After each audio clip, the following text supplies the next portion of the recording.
Hi, I'm Glenn, Dave's behind the camera. We're the NC Beer guys, and welcome to another episode of the NC Beer Buzz.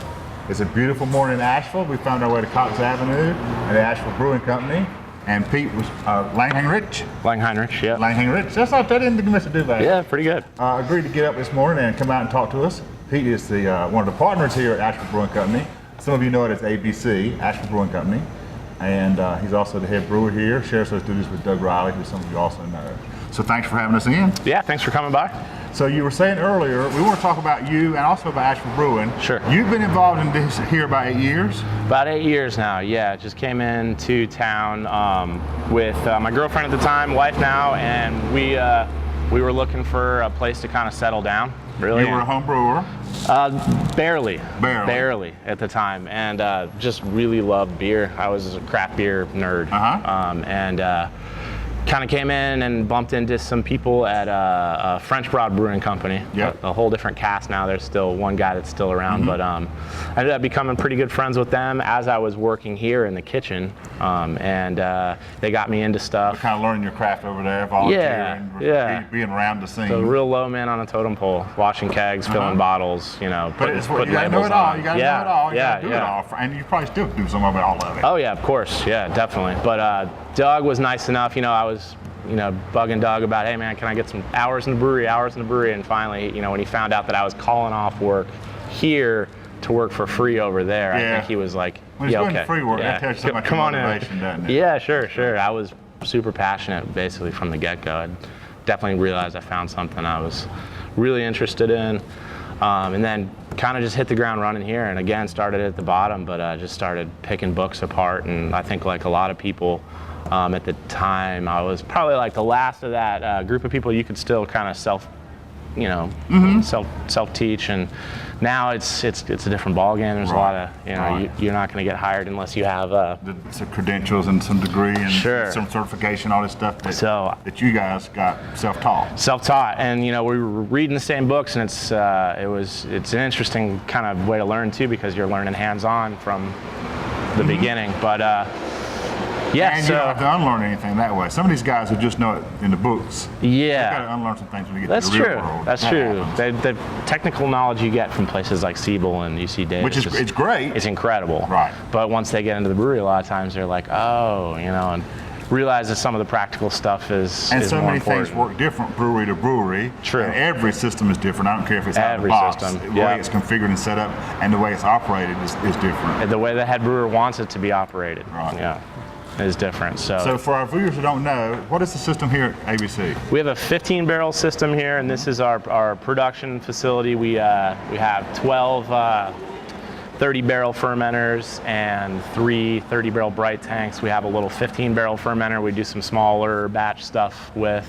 We have a canning line right back here. There's a music venue back here. Yep. So this is kind of like our campus, our compound. And then the mothership, as we call it, the original location is on Merriman Avenue. 7-barrel system. That's where we're doing all of our test batches. And some small batches too, or not? Small batches. Currently we're playing around right now with some experimental hops, and we're messing with some kettle sours and mash sour beers. Just kind of getting into that. That's what I say, Asheville, ABC's not known for those yet. No, not at all. Not at all. We're putting out our first one called Bavarian Rhapsody in a week from Monday. Okay. Berliner Weiss. Really nice and tart. Should be good. Great. I'm hoping, yeah. So when you came in, obviously ABC was already established somewhat and had some flagships. They were known for some brews already. Yeah, absolutely. So the first thing you had to do, I guess, was learn how to brew the standards. Yeah, here. Absolutely. Just trying to make, Shiva is an Asheville staple. Right. The IPA, the original Asheville IPA, Green Man and Shiva. And just learning how to knock that out consistently.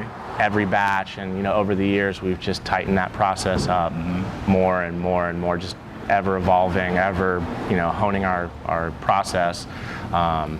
And then luckily I just just took to brewing and was able to kind of move up a little bit in the brewery, and then started throwing some batches of beer in, and was able to start really cooking on recipe development, which is, I think every brewer's, yeah, that's where you get your kicks. That's the fun part. Apart from the day-to-day work. The day-to-day work is great. Yeah. But it is the same thing every day to some extent. You gotta love to lift 50-pound bags of grain, but the fun part is really sitting and playing around with recipes. Let your creativity and absolutely, yeah.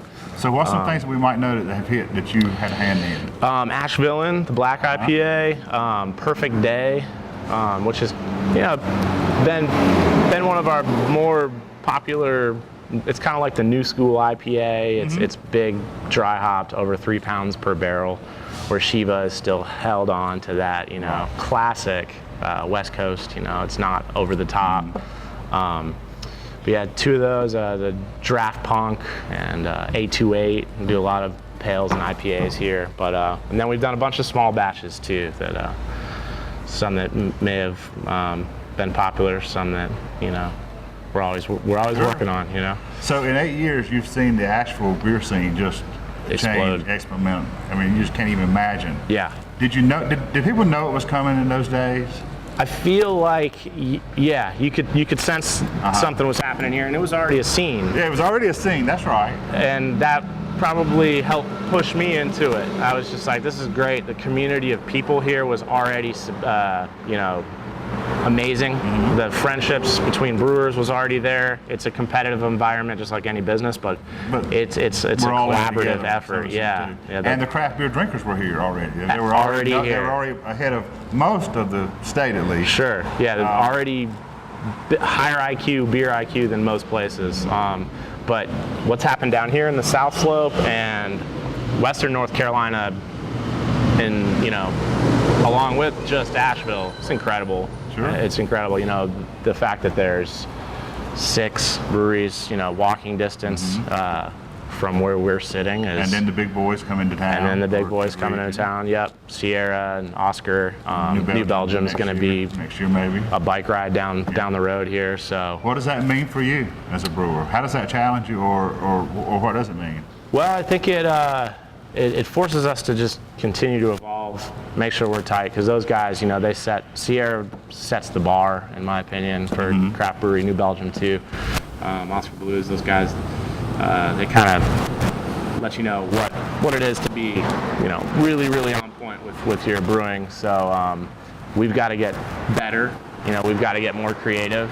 And all those things are stuff that makes us happy to do anyway. And stuff you would have been doing anyway, but it's a little extra pressure. Yeah, absolutely, absolutely. Right. But they're really helpful. It's unbelievable if we call somebody over at any of those places and say, hey, can we run a can of beer through your much higher end equipment and check things? And they're like, come on by. Just see how it is, because they bring them some beer and all the science over there. Absolutely. A lot of you guys just can't really afford to do some of the levels. That's right. Yeah, not yet. Yeah. So talk about not yet. What's the future for ABC? What are we going to see? We now get it almost all over the state, right? Well, we're in primarily Western North Carolina. Yeah, but we still get it in the Triangle now. That's true. That's true. We self-distribute in Charlotte. It'll pop up in Wilmington every now and again. People come by, and we're lucky to, create a product that people love so much. They'll drive. You mean like bottle shops and other people will come and bring it and take it home to retail? Yeah, they'll come by and pick up at a like a wholesale pickup stop, and so we're ever trying to make more liquid. We're always trying to make better beer. Bottles and cans. Bottles and cans. Will we go only to cans in the future? It's in the talking side of things. Everybody has to make that decision at some point. Exactly. Do we keep doing both? Yeah. Because cans are obviously coming on strong. Cans are coming on strong. We've really dug the fact that cans hit so well, and we were the first brewery in Asheville to can.